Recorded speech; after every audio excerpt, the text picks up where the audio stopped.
So today we are going to see them. So we have already discussed about we were doing S matrix for lossless and reciprocal network, and we saw that why low frequency parameters are not applicable at high frequency. So today we will see the relation between S and Z parameter. Now here one important approximation that we have to do is the characteristic impedance of all the ports are identical and it is normalized to 1. This we have to keep in mind, and it is made 1. Now accordingly Vn, total voltage at port 1, so port N can be written as the sum of the incident voltage amplitude and the reflected voltage amplitude. So we can write as Vn plus Vn minus. Now similarly current we can get as In plus minus of In minus. Here we have to put one minus sign because the current direction is reversed, so negative comes into play. Now this how we can write? In plus is actually Vn plus by Z0, but since Z0 n we have considered as 1, this impedance is not written. So that is how we are getting as Vn plus minus of Vn minus. Now using the definition of Z into I equal to Z into, now I am writing as V plus minus of V minus, and that is equal to total voltage from the definition of Z. So now Z of that is total voltage V, and V is V plus V minus. So like this we are getting. Now this equation if we rearrange, we get like this: Z plus U V minus equal to Z minus U V plus, where U is the unit or the identity matrix which is defined in this way, and thus S can be written as, and so from the previous equation this Z plus U, if we take the transpose, and we get Z plus U inverse into Z minus U. That is how we can write S matrix in terms of Z. Now S matrix for a reciprocal network, if the network is reciprocal, then its S matrix is symmetric. How we can say that? See, Vn is V plus V minus, In is In plus minus In minus. These two equations we have already seen. Now,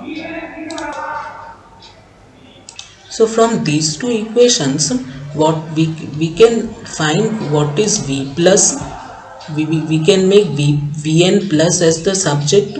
So from this we can write Vn plus half of Vn plus In, and Vn minus I can write half of Vn minus In. And in matrix form, the same equation in matrix form can be written like this. That is half of, because Z into I is V, so in matrix form we can write like this. Similarly V minus in matrix form we can write in this way. Now then, so V minus is like this. We can write Z minus U, Z plus U inverse, that is V plus. From this equation we are getting this. Now after this, so once we are so by algebraic manipulation we are getting this relation. Now S can be written as Z minus U into Z plus U inverse. This we have already seen before, that because this is Z from the very definition, that V minus is S of V plus. So this full relation, this full is actually S, and if we take the S transpose, we get this expression. Now U is diagonal, so U transpose is U, and if the network is reciprocal, Z is symmetric. For a reciprocal net, Z is symmetric, this is well established, so Z transpose is equal to Z. Thus the above equation reduces to Z plus U inverse Z minus U. So this is only my S. So we can say that S is equal to S transpose. So the scattering matrix is symmetric for reciprocal network, because if the matrix is symmetric, for a symmetric matrix S transpose will be equal to S. So it is proved. Thus for a reciprocal network S matrix is symmetric. Now S matrix for a lossless network. If we consider a lossless network, then for a lossless network we know no real power can be delivered to the network. So if the characteristic impedance of all ports are identical and assumed to be unity, the average power delivered to the network will be half real V transpose into I star. We can write like this, and this can be written as half real. Now we can write as V plus V minus, and I as V plus minus V minus. So this, after rearranging, we are adding these two terms, half real, this, and this is just by algebra we are doing it. After that means this can be just expanded using simple algebra.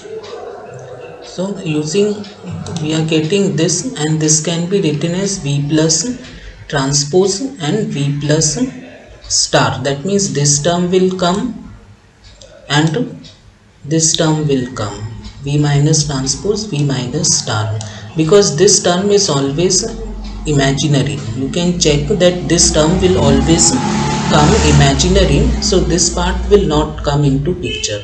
So this is equal to 0. Okay, because this has been explained, because this term is of A minus A star form and it is purely imaginary. So we have two terms here. This term indicates the incident wave, this is incident, and this one is reflected. So incident and reflected it indicates. So this one represents the total incident wave, while this one represents the total reflected power. So for lossless junction, both should be same. Whatever is incident, that much only is reflected out, nothing is absorbed. If it is lossless, it should be same. Now V minus, I can write S of V plus, so this can be expanded to this using this, so that for non-zero V plus S transpose S star should be U. So S star equals to S transpose inverse. Now a matrix that satisfies this condition is called unitary matrix, and this can be written in a more general form in this form, in this way. That is, if I is equal to J and it is 0 if I not equal to J. That means if I is equal to J means what? I equal to J, then it is 1. If not equal to J, it is 0. That is the Kronecker delta function. So if I equal to J, I can write like this. If not equal to J, I can write like this. The physical interpretation is this: the dot product of any column of S with conjugate of that same column gives unity, while dot product of any column with the conjugate of a different column gives 0. This is the physical interpretation of these two equations. Thank you. Problem we will see in the next class.